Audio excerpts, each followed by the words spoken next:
Hello दोस्तों।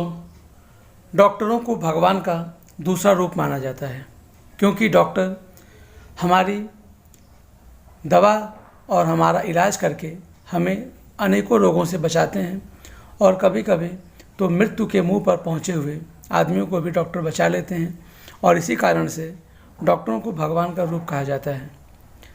दोस्तों, आपने अपने जीवन में कभी न कभी डॉक्टरों से ज़रूर इलाज करवाया होगा और कुछ लोग तो हमेशा डॉक्टरों के संपर्क में रहते हैं, क्योंकि उन्हें कोई ना कोई बीमारी हमेशा परेशान की होती है और उस बीमारी से बचने के लिए वो लोग डॉक्टरों की देख रेख में अपना इलाज कराते रहते हैं। दोस्तों, डॉक्टर हमारा प्रॉपर इलाज करके हमें अनेकों बीमारियों से बचाते हैं। दोस्तों, आप जब भी इलाज कराने हॉस्पिटल में गए होंगे तो आपने हॉस्पिटल पर लाल रंग का निशान ज़रूर देखा होगा। इसके अलावा आपने एम्बुलेंस पे भी लाल रंग का निशान ज़रूर देखा होगा और अनेकों मेडिकल से संबंधित चीज़ों या मेडिकल स्टोर या और भी अनेक जगह जहाँ पे हमारा इलाज होता है, वहाँ पर हमने अक्सर लाल रंग के निशान को अक्सर देखा होगा। और हम लोग इतना तो समझ ही गए होंगे कि लाल रंग हमारी दवा या डॉक्टर से संबंधित किसी भी चिन्ह को प्रदर्शित करने का एक तरीका होता है। यहाँ तक कि एयर एम्बुलेंस में भी लाल रंग का निशान पाया जाता है। दोस्तों, एम्बुलेंस तो सड़क के माध्यम से मरीजों को ले जाने का काम करती है, लेकिन जब कोई मरीज बहुत गंभीर स्थिति में होता है और उसको एक देश से दूसरे देश या एक शहर से किसी लंबी दूरी पे पाए जाने वाले शहर में पहुंचाना होता है, तो उसके लिए एयर एम्बुलेंस का प्रयोग किया जाता है और इन एयर एम्बुलेंस पे भी लाल रंग का निशान उपस्थित होता है। तो चलिए जानते हैं कि मेडिकल से संबंधित किसी भी चीज़ पर यह लाल रंग का निशान क्यों बनाया जाता है।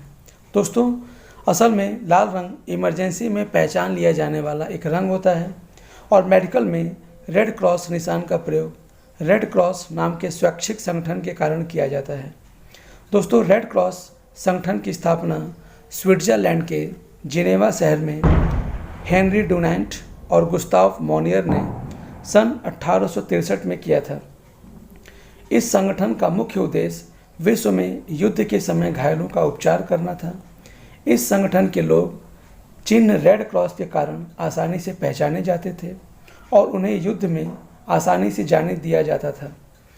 इस संगठन ने कई युद्धों में घायलों का उपचार भी किया था और तब से चिकित्सा के क्षेत्र में रेड क्रॉस का प्रयोग होने लगा है और इस तरह से मेडिकल से संबंधित किसी भी चीज़ पे ये लाल रंग का निशान बनाया जाता है, जो रेड क्रॉस सोसाइटी का एक सिंबल होता है और ये बताता है कि यह मेडिकल से संबंधित चीज़ों को स्थापित करने की एक जगह है जहाँ पर मेडिकल से संबंधित कोई भी समस्या का समाधान किया जाता है।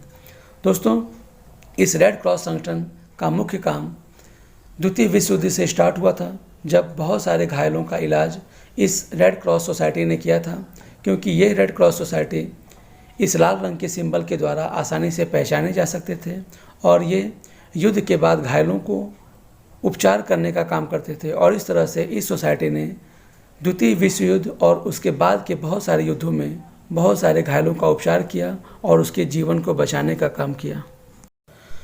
दोस्तों, अभी जैसा आपने जाना कि रेड क्रॉस संगठन की स्थापना सर जीन हेनरी डुनांट ने की थी।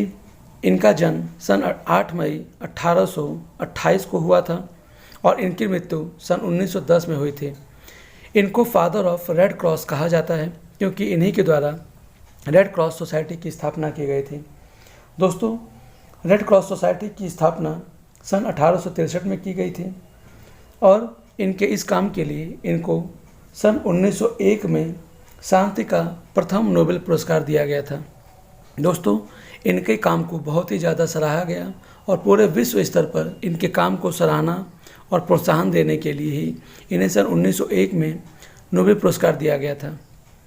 तो तब से लेकर के आज तक रेड क्रॉस सोसाइटी गरीबों और घायलों मरीजों का इलाज करती है और इस तरह से वो मानव धर्म की सेवा करने का एक बहुत बड़ा बेड़ा इस सोसाइटी ने उठाया हुआ है और इस सोसाइटी को धीरे धीरे अब सभी देशों में फैला दिया गया है। दोस्तों, सर जीन हेनरी डुनेंट को फादर ऑफ रेड क्रॉस कहा जाता है और इनके जन्मदिन यानी 8 मई के दिन ही रेड क्रॉस डे मनाया जाता है। तो दोस्तों अभी तक तो आपने यह जान लिया कि रेड क्रॉस सोसाइटी का मुख्य कार्य होता है मानवीय सेवा यानी सर्व ह्यूमैनिटी। दोस्तों इस रेड क्रॉस सोसाइटी को इस काम के लिए 3 बार शांति का नोबेल पुरस्कार दिया गया है। सबसे पहली बार इस सोसाइटी को सन 1917 में, दूसरी बार सन 1944 में और तीसरी बार सन 1963 में शांति का नोबेल पुरस्कार दिया जा चुका है। तो दोस्तों इस संगठन के इसी मानवीय कार्यों के लिए इसको नोबेल पुरस्कार दिया जाता रहा है।